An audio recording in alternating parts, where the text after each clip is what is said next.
everybody, Cinema Sickness here with your daily sickness video, and welcome back to the lovely Colonial Theater in beautiful Phoenixville, Pennsylvania for day number 3 of the 2016 Blobfest. And as you can clearly see behind me, things are a little bit different today. No large crowds, traffic is passing by, the road is open as usual, no street fair going on, and that is because it is Sunday, day number 3 of Blobfest, where it is a bit more of a laid-back sort of day. All the festivities that are going on go on inside, no big shows or anything crazy. Today we have a Q&A by Marta Kristen, which is going to be really cool. Very excited about that. Then they show the Blob. Then they're going to show the late night double feature, which is a fantastic Christopher Mim movie, which I'm also very excited about. I do own it on DVD. I have seen it. It's great, but looking forward to seeing it on the big screen tonight. That's going to be really cool. And then after that, Christopher Mim is also doing a Q&A, which is going to be really cool, and I'm very excited about that as well. So it is still a really fun day. Day number 3 is definitely not a day to miss at Blobfest. It is still absolutely fantastic. Yes, there might be no giant street fair going on. There might be no crazy contests going on inside or anything like that, but you still have a really cool Q&A by 2 absolutely fantastic people, and you're going to see 2 really cool movies, and they do that every year. I always like to come on day number 3 actually at Blobfest,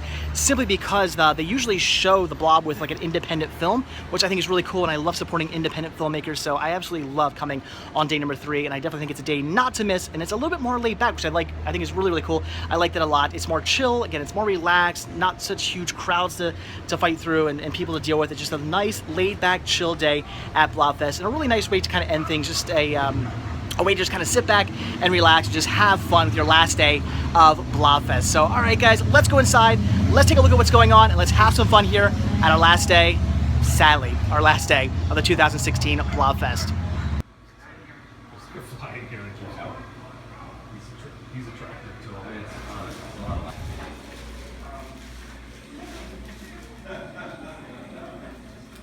Emergency protective circuits deactivated.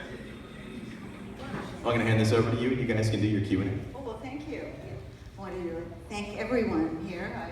Everyone has just, they've just been so much fun and friendly and just a laugh a minute. I mean, I couldn't believe running out. And I mean, the excitement and the exuberance of everyone, it was just a most wonderful experience. And I want to thank all the organizers. Thank you so much, Marta. This has been so incredible having you here. Thank you. Such a treat to side out there at the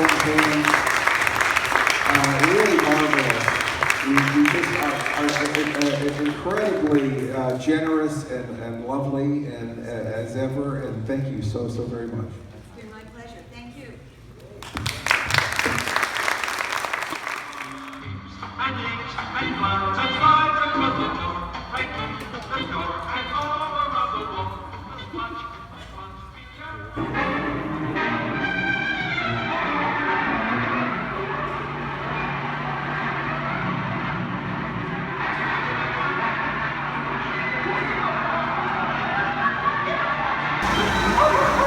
Go ahead and tell the doc.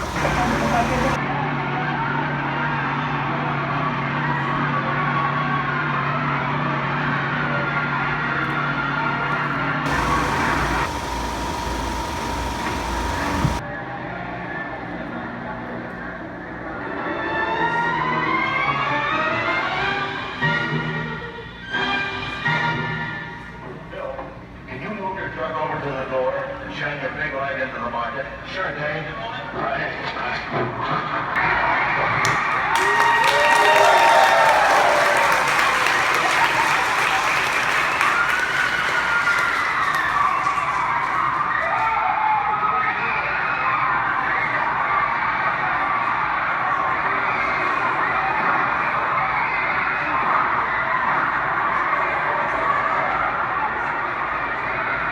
Don't go in, Jim. This won't do any good. It's the most horrible thing I've ever seen in my life. Come on, we can clear this area. No kidding. You up there, kid, who's really tall but gets in the balcony. Would the Blob be considered a more higher production movie due to the fact that actually has color and the wide screen? Would it not be? So the question is the Blob considered a higher production film because it has special effects and is in color?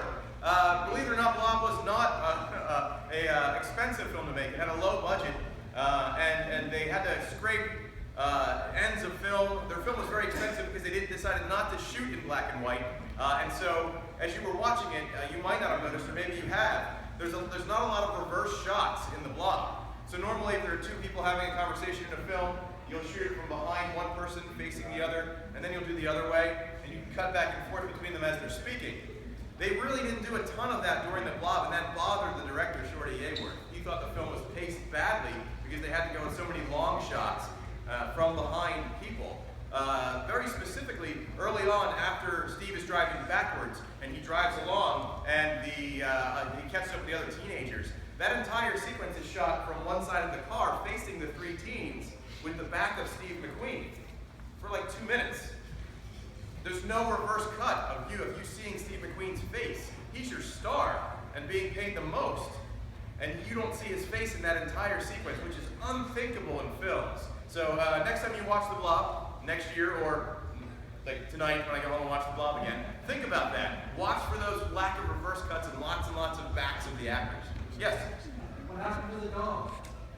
Oh, the dog actually went on and was in, the dog from the film was actually became a stage dog. But in the story.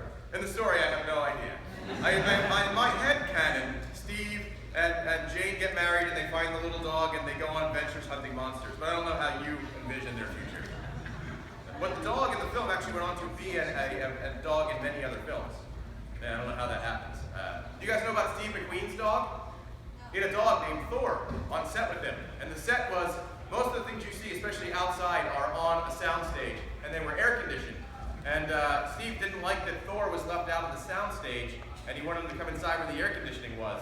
But the dog kept ruining the takes because it would bark. And Shorty would yell at Steve to leave him outside, and Steve would just wait till Shorty wasn't looking and push the door open and let the dog back in. What we were just talking about, film stock for them was at a premium, and they really didn't have any film stock to waste, but there were a ton of scenes that they couldn't use because the dog would bark. Or they had to record over the dialogue with moved ADR dialogue. There's a couple of Steve McQueen lines, if you listen and you've seen The Blob as many times as some of you probably have, you can tell when the audio in the background, like the sounds and the noises are different because they had to re-record his dialogue. Oh, one more question. Yes? The Downingtown Diner? It is. Well, it's in Downingtown. So it's still there. It's not the original diner up top, though. They removed, in the 60s, they removed the diner you see in the film and put a new structure on top of it, but the basement and the windows are still intact. They didn't do anything with that. So you can actually still pretend that you're suffocating to death in a fire in the Downingtown Diner's basement, if that's what you really would like to do. And the owners give you the approval to do so. I wouldn't recommend doing that overnight. Questions? I can keep going. Yes? Is there any word on the new Blob remake? Other than Sam Jackson is attached to the new Blob remake, I've heard nothing. Yeah, Sam Jackson. He's playing the Blob. No, I have no idea who's playing. Probably the police chief. But, you know, Steve McQueen's 27 in the Blob, so maybe Sam Jackson's going to play Steve. I would watch it. I mean, don't lie to me. You would watch it, too. Is the high school that was featured in the film actually a school still? It is. It's Berkeley High School, a couple blocks away on yes, I can't remember the street, but yes, it's around the corner. Just don't pick up any bricks and throw them through the window. But you can take your photo by them, pretend to. Yes? What was the blob made of? Silicone. Silicone that was dyed more and more red as time went on. But at the time, in the 50s, people really didn't know what silicone was. It was newish, so unless you were a scientist, I guess. Because I was a scientist in the 50s. So people didn't really know about it. So it seemed like this fantastically different, weird material that no one had seen before. Hence, it's scarier. What? Waiting on you, Scott. Anybody? I'm just gonna. The what? Blob must have got him. You guys better run slowly. Try to let him know that I'm done. No. I'll keep talking. Any other questions from the corner of the stage? I have a question. Yes. Does the local fire department still provide guns for the police department? That's a good question. A couple of them. Okay.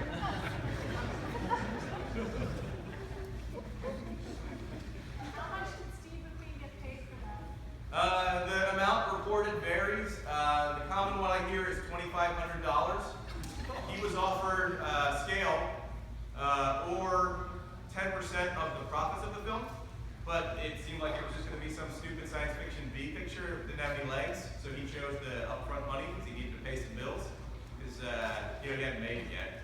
And so I think the money he would have gotten was a $10 million profit on the movie, so he would have gotten $1 million if he'd taken 10% in 1958. Yes? What happened to the blob? Does it come back? Do you mean in the films? In the film, yeah. In the films, there was a remake and a sequel. So humans are stupid and grab the blob and like, oh hey, let's unfreeze it, like, because we're stupid, and bad things happen. I'm gonna step off stage now. Enjoy the film. We're gonna have this is director Christopher H. Mim. He is going to talk to you about his film, which is we're just about to see, the late night double feature. The late night double feature. Thank you first and foremost for all of you who came out today and were sticking around. I know those guys are just getting popcorn, right? Stretch those legs All right back into those seats. Okay, so this is in fact a double feature, quote unquote, which is to say its two films are about 45 minutes apiece. I do want to warn you, there is an intermission. The intermission says it's 5 minutes long. It's not. Don't get up and leave. We've had people do that, they get mad. Enjoy the film. It's two films, very much in the 60s sci-fi vein, so if you like this, you'll like them. Lastly, when the film's over, we're going to do a little Q&A up here. Also, we are selling DVDs of the films out there in the lobby. We got posters, we got cool stuff. Please stop on by after the Q&A, and even if you gotta leave early, I got a couple helpers out there selling stuff too, if you want to pick something up. The other thing I do want to talk about specifically is that we are just finishing up our new movie entitled Where's Skeeto, Nazi Hunter? It's my favorite flavor of film, the Nazi hunting film. So I don't really need to tell you much beyond that, but one of the things we're doing is it is entirely, all the movies we make are entirely crowdfunded, so if you would like to get your name in the end credits, please let me know.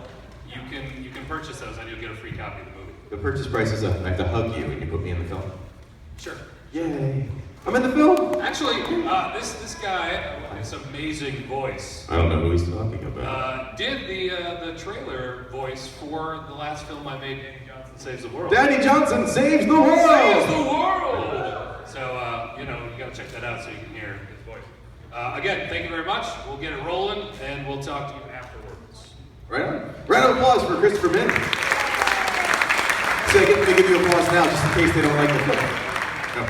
Roll film.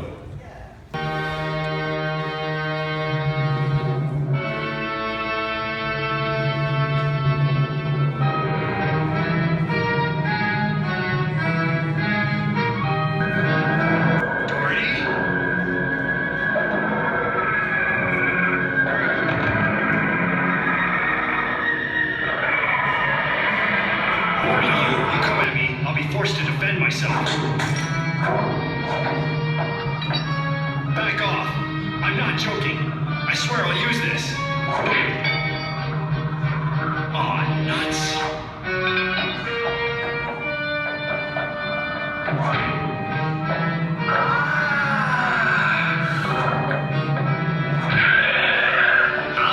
Sensitive head, is it? Not so tough, are you?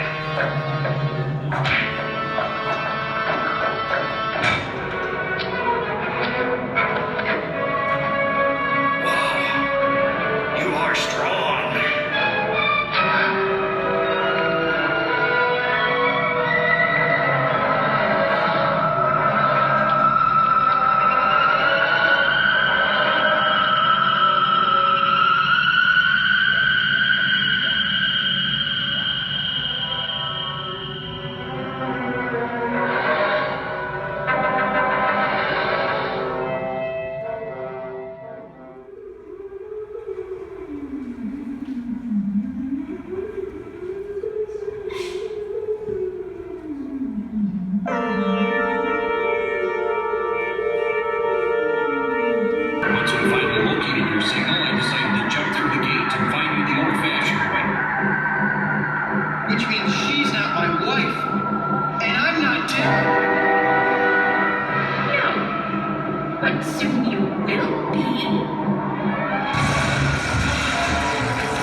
on, buddy.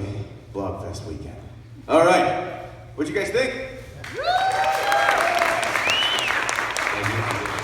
Those are a lot of fun, right? All right, guys. Huge round of applause for Christopher Bishop. Thank you so much. And this as well. Thank you. Thank you guys so much for coming. Don't jump from your seat yet. We are going to do our slow-mo run out. And then come back in and get your... And then we're going to come back in and buy stuff from Christmas table. Yeah. I will try not to fall this time. Did anyone else see me fall? Where's your wounded leg? Look at this. It's Can like you a see that? roll. Road rash.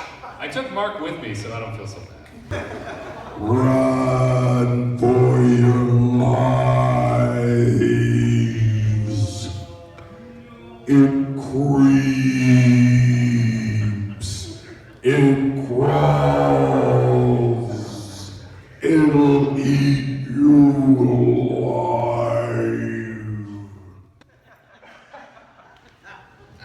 We're in mortal danger.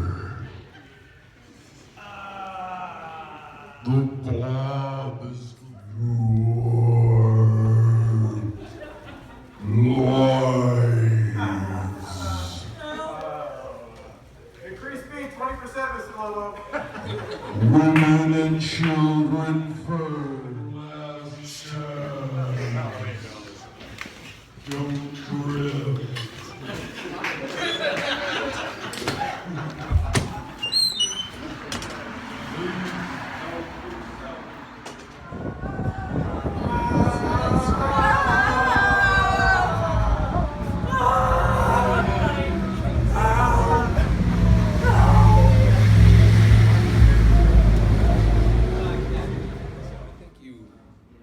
Films in particular, what I try to do is just like, I just want to tell a good story, and maybe it looks a certain way. And one of the things I do to talk about sort of the idea of film stock and trying to make something out of a 5-apple thing out of 3 apples, maybe you got to cut 2 of them in half, position them just right so it looks like it from a certain angle. Right. See, that's thinking outside the box.